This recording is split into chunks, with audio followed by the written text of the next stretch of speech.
ဘယာကျော်ကျွတ်ရွစိတ်မွေကျော်နီလေးမျှဝေပေးပါမယ်။ဒါမျိုးလေးကြော်ပြီးတုတ်စားမလားအချင်းနဲ့တို့စားမလားစိတ်ကြိုက်ပါနော်။ပဲဝါလေးတွေကိုတညလောက်ရေစိမ်ထားပါ။မဟုတ်ရင်လည်းတနေ့လေကင်းတခင်းစားလောက်တော့ရေစိမ်ထားပေးပါ။ကြော်ကန်ဒီမှာတော့ရေသေးချစစ်ပေးထားပါ။ကျက်သွန်အဖြူအနီချင်းငရုတ်သီးစိမ်ခရမ်းချင်သီးနနံပင်တို့ကိုလည်းပြင်ဆင်ထားပေးပါ။အဖြူအနီချင်းကိုကြိတ်ဆက်နဲ့ညက်နေအောင်ကြိတ်ပါ။ထောင်းရင်ထောင်းပါ။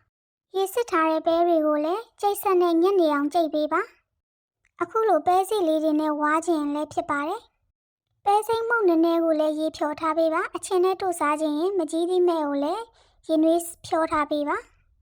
ပြီးရင်တော့အစာပလာတွေထည့်ပြီးနေပါမယ်မဆလာလေးလည်းထည့်ဖို့မမေ့ပါနဲ့နော်ရုပ်ဒီစိမ်းကတော့မိမိအဆက်စားနိုင်တဲ့လောက်သာထည့်ကြပါနော်ခရမ်းချင်သီးလေးနည်းနည်းထည့်ပေးပါပဲစိမ့်မုံရေဖြောထားတာလေးလည်းထည့်ပေးပါနနံပင်နဲ့ဆိုတော့အနက်မွမွေးလေးဖြစ်အောင်ထည့်ပြီးနေပေးပါ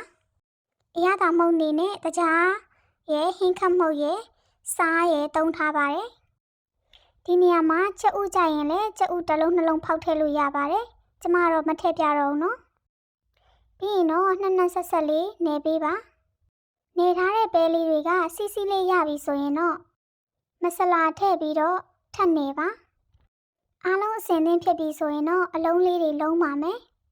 အလုံးကိုခက်တည်တည်ပဲလုံးပါအရန်ကြီးမယ်ဆိုလို့ရှိရင်အတွင်းဘက်ကိုမကြက်ပဲဖြစ်သွားပါလိမ့်မယ်အခုလိုမျိုး10လုံး15လုံးလောက်လုံးပြီးတော့တစ်ခါထည့်ပြီးတစ်ခါကြော်ပေးပါအိုးချက်နေအောင်ကြော်လို့ရှိရင်ပဲတွေကတစ်ခုနဲ့တစ်ခုကတ်သွားတတ်လို့ပါအရေးကြီးဆုံးကမီးကိုမပြင်းပါစေနဲ့နော်မီးပြင်းတဲ့အခါအပေါ်ရန်တွေကတူးပြီးတော့အတွင်းပိုင်းမှာမကြက်ပဲနဲ့အစင်မပြေဖြစ်သွားပါလိမ့်မယ်မီးအေးလေးထားပြီးတော့စိတ်ရှိလက်ရှိကြောပါနော်ဒါဆိုရင်တော့အပေါ်ရန်လဲကျွတ်မယ်အတွင်းကလည်းကြက်မယ်ဘရာကျော်မွမွေးလေးရပါပြီ